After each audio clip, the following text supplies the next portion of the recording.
Salut tout le monde, j'espère que vous allez bien. On se retrouve aujourd'hui dans un nouveau point lecture où j'ai 5 romans à vous présenter. Voilà, j'avais un doute, il a fallu que je regarde quand même. Donc vous allez voir que mes lectures sont quand même de mieux en mieux et que je fais des belles découvertes et j'ai trouvé une petite pépite, mais que tout le monde sait déjà que c'est une pépite sauf moi. Voilà, bref. On va commencer. Je suis désolée, le soleil commence à... Voilà. Donc le premier livre dont je vais vous parler, il s'agit de Là où tombent les anges de Charlotte Bousquier, donc chez Goldstream Editor, à la collection Électrogène. Oh, ce livre est tellement beau. C'est un roman que je m'étais fait dédicacer, vous allez rien voir, voilà, que je m'étais fait dédicacer par l'auteur à Montreuil l'année dernière. C'est un livre pour lequel je crois que j'avais beaucoup trop d'attentes.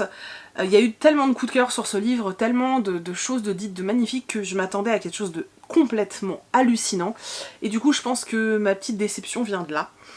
En fait, dans cette histoire, on suit principalement une femme qui s'appelle Solange, qui a une enfance pas très facile parce que son père boit et la frappe. Quand elle décide de partir de sa campagne pour aller s'installer sur Paris, rejoindre sa meilleure amie, elle s'attend à une vie parfaite. Sauf que on est au début du XXe siècle. Je ne sais plus... Ouais, c'est ça, on est au tout début du XXe siècle. Et c'est vrai que une femme à cette époque-là, alors ça peut travailler, mais souvent dans des cabarets ou dans des... ou en tant que couturière, en fait, avec les petites mains.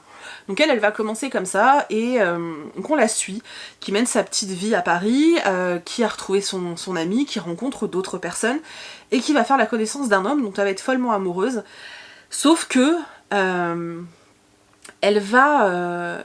par manque de confiance en elle, en fait, elle va renoncer entre guillemets à cet amour et va aller vers un autre homme qui est quasiment le sosie de son mari en fait, qui est un homme qui est un banquier, qui a une très bonne situation, qui va pouvoir la préserver et la protéger. Le problème c'est que c'est un homme qui est très autoritaire et très jaloux et qui va lui mener une vie horrible. En fait, elle va vraiment pas être heureuse avec cet homme, mais finalement elle va se complaire, enfin je sais pas, elle va se satisfaire de ça. Son seul rôle auprès de cet homme, c'est de lui faire un enfant parce qu'il rêve d'avoir un fils, et également de s'occuper de la grande tante de cet homme en fait. Donc voilà, sa vie se résume à ça, donc c'est pas hyper gai quand même. Sauf que la guerre va éclater, donc la première guerre mondiale, les hommes vont partir au champ de bataille et les femmes vont rester sur Paris. Et là, leur vie va complètement changer, Solange va commencer un peu à s'émanciper, il va se passer plein de choses. Alors, le truc c'est qu'en fait, j'ai vraiment pas du tout apprécié le personnage de Solange, que j'ai trouvé... Ok, le chat participe. Titi, arrête mon cœur. Que j'ai trouvé trop passive en fait. Pendant les 3/4 du roman, elle se laisse complètement manipuler, elle se laisse complètement faire. Je sais pas, alors oui, on est au début du XXe siècle, et oui, elles avaient pas autant de droits que nous, et je comprends. Mais en même temps, ça m'agaçait tellement, vous imaginez même pas à quel point, j'avais envie de la secouer, de lui dire « Mais bouge-toi, fais quelque chose », enfin...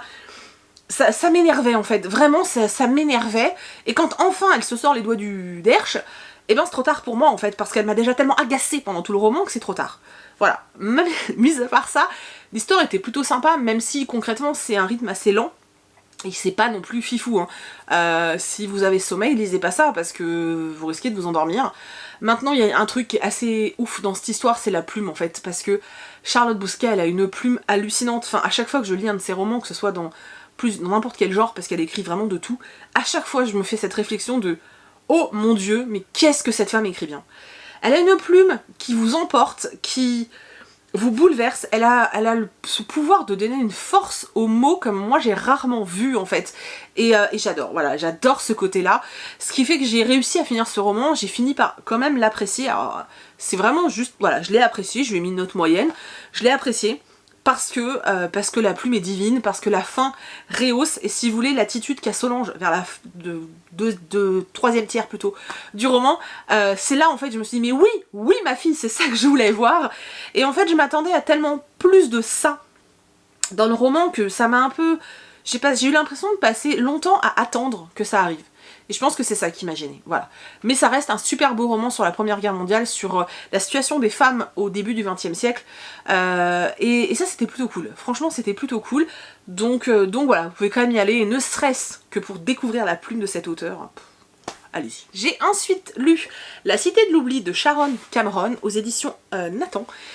Alors, lire ça juste après du Charlotte Bousquier, je peux vous dire que au niveau de la plume, vous faites un grand écart quoi. Parce que alors là pour le coup, alors Bah, je pense que c'est parce que c'est de la jeunesse tout simplement, mais c'est vrai que la plume est bien moins travaillée, donc ça m'a fait un peu bizarre au départ. Mais alors l'histoire est géniale, le livre est trop bien, je m'attendais à rien. Je n'avais aucune attente, j'avais rien, voilà, rien. J'ai pris ce livre en me disant, bon allez, j'y vais, ça a l'air sympa, on y va, ça a l'air léger et tout. Putain, c'était trop bien, c'était trop cool. Donc là, on est dans une... Alors c'est compliqué. On est dans une cité, on va dire, où tous les 12 ans, les gens rebootent, voilà, où tous les 12 ans, il y a quelque chose qui fait, alors on sait pas quoi au début du livre, on sait pas si c'est une maladie, on sait pas si c'est un poison, on sait pas si c'est... On sait rien, voilà, on ne sait pas pourquoi. Tous les 12 ans, les gens oublient tout. Pour continuer à vivre correctement, en tout cas, ces gens ont un livre, chacun a un livre qui est attaché à lui, donc ils le portent autour du cou, autour de la taille, peu importe, et c'est un livre dans lequel, dès qu'ils savent écrire, ils doivent tout noter. Pour pouvoir, au moment du réveil, en fait, après ce reboot, pouvoir, en fait, savoir qui ils sont, avec qui ils sont mariés, avec qui... ce qu'ils ont pu faire dans leur vie, etc., etc. Le problème, c'est que vous vous doutez bien que si on vous choure votre livre juste avant le grand oubli, eh ben vous allez être dans la merde au réveil. C'est ce qui va arriver à Nadia, notre héroïne, qui, elle, n'oublie rien. Et qui va se retrouver dans une situation assez compliquée, parce que pour son premier grand oubli, son père va lui voler son livre, donc elle va vouloir se défendre, elle va pas comprendre ce qui se passe, et en fait, quand le grand oubli a lieu, quand tout le monde se réveille et que tout le monde se demande « Oh, mais je suis qui? Qu'est-ce que je fais là ?» Elle a le souvenir que son père lui a piqué son livre, et quand elle rentre chez elle, plus personne ne sait qui elle est, son père n'est plus là, et son père n'existe nulle part dans les livres en fait, que ce soit dans le livre de sa mère, de ses sœurs ou le sien, donc elle comprend pas trop en fait ce qui s'est passé, mais voilà, donc voilà, c'est un peu, ça c'est juste pour vous expliquer les dérives en fait qu'il peut y avoir à cause de ce grand oubli. Cette cité, elle est entourée de murs, les gens n'ont pas le droit de passer de l'autre côté parce que on sait pas en fait. On sait pas si ce mur est là pour les protéger de ce qu'il pourrait y avoir à l'extérieur ou si ce mur est là pour les enfermer tout simplement et les rendre prisonniers. C'est vrai qu'on a du mal à comprendre pourquoi ils sont derrière ce mur. Ils vivent vraiment comme au Moyen-Âge quoi. Enfin je veux dire, ils ont rien, ils ont pas d'électricité, ils ont rien. Voilà, ils ont rien. C'est très compliqué aussi pour avoir des médecins compétents parce que vous vous doutez bien que si tous les médecins rebootent au bout de 12 ans, comment on maintient le savoir? À part dans des livres, c'est assez compliqué. Voilà, donc nous on a cette jeune fille qui n'oublie rien et qui elle, passe derrière le mur parce qu'elle veut aller chercher des choses et qui va commencer à devenir très curieuse et à s'interroger sur cette cité. Et c'était trop bien, franchement c'était trop bien. Les personnages sont super intéressants. L'explication, je me suis dit au début, what the fuck, c'est quoi ce truc? Et après je me suis dit, ah ouais non mais en fait c'est cool.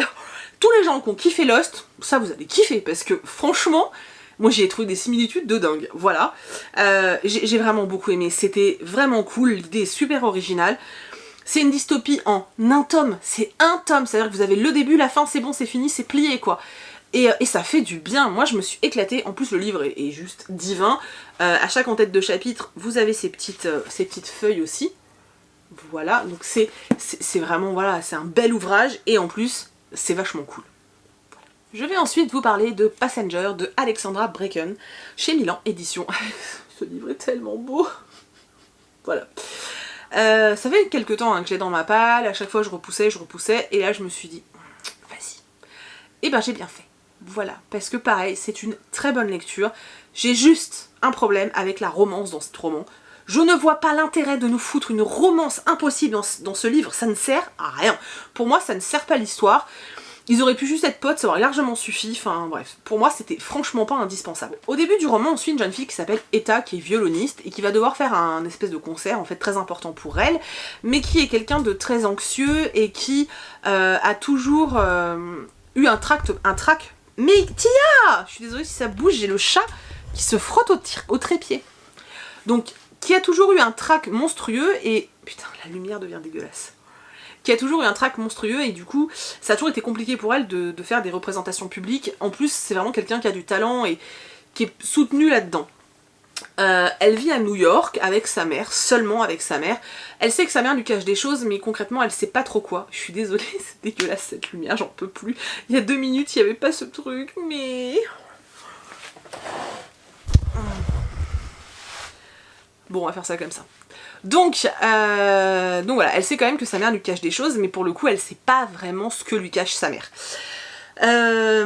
Lors d'un concert, Etta, il va lui arriver un truc assez ouf, elle va avoir l'impression d'entendre un son bizarre, et suite à ça, elle va se retrouver sur un bateau en 1700, je sais plus combien, voilà, un bateau pirate en plus.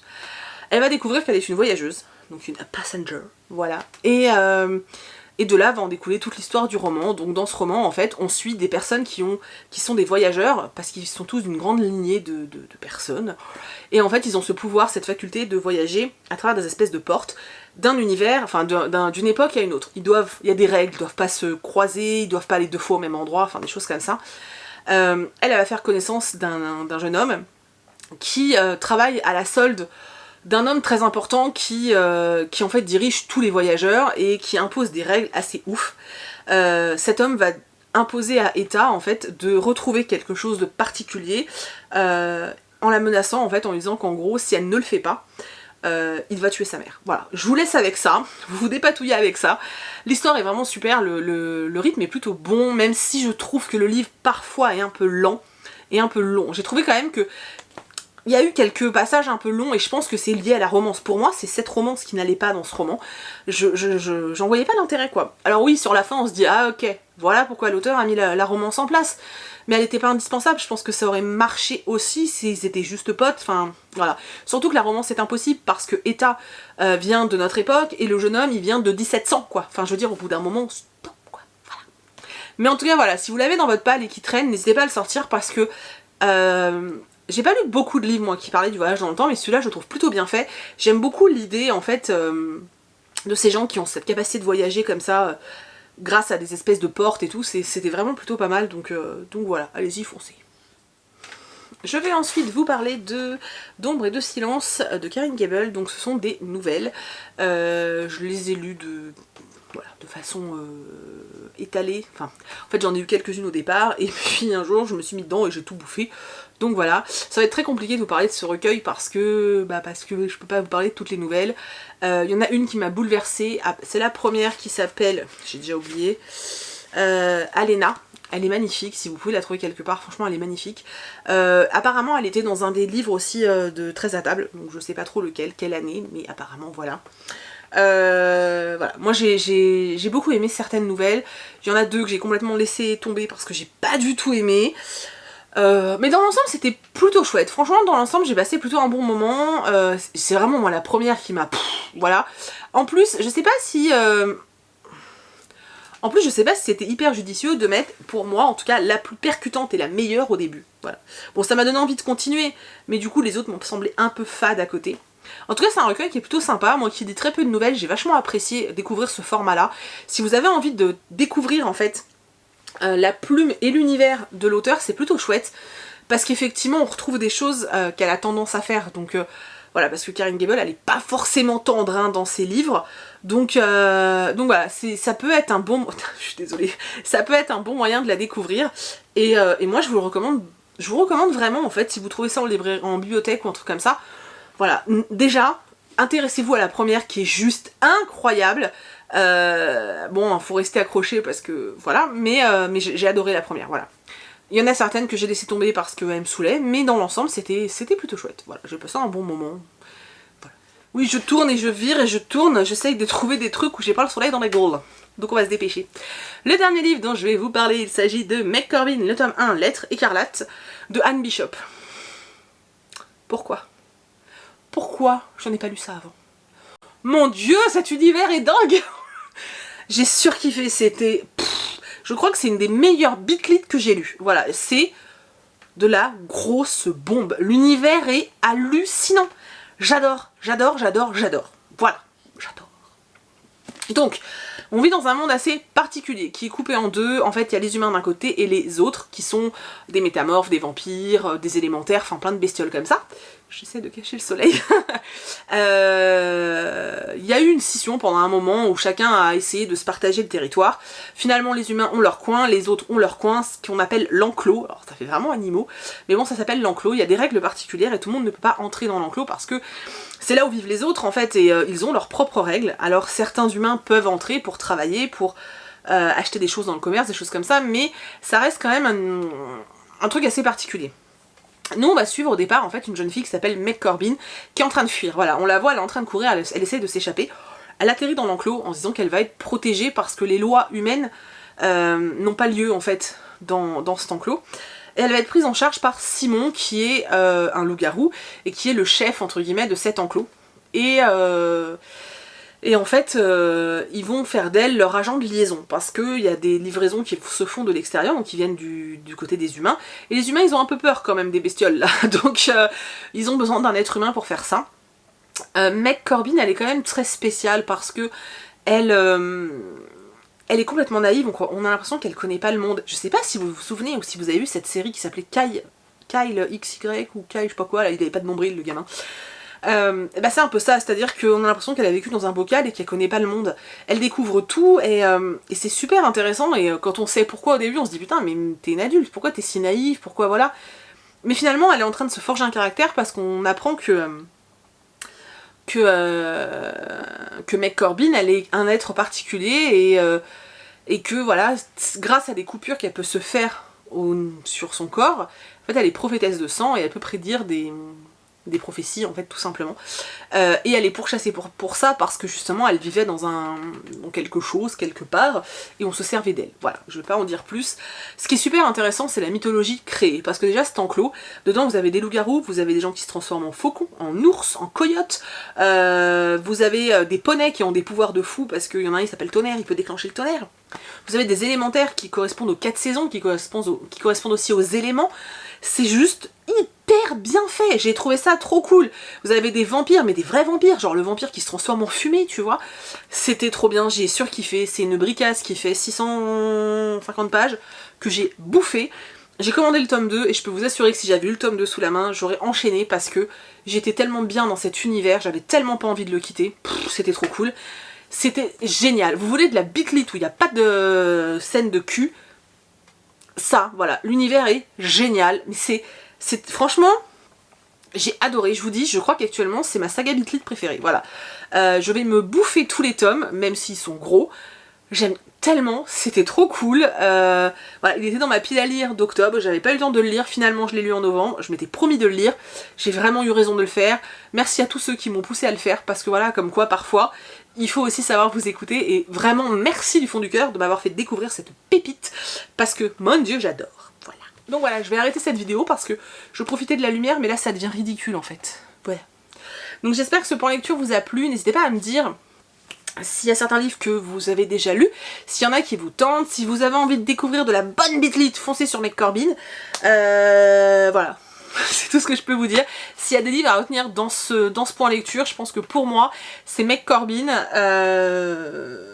et La Cité de l'Oubli. Ouais, je pense que c'est ces deux-là qu'il faut retenir. Voilà. Donc je vous retrouve en commentaire avec grande impatience. Je vous fais plein de très très gros bisous. Je vous remercie d'être resté jusqu'au bout de cette vidéo.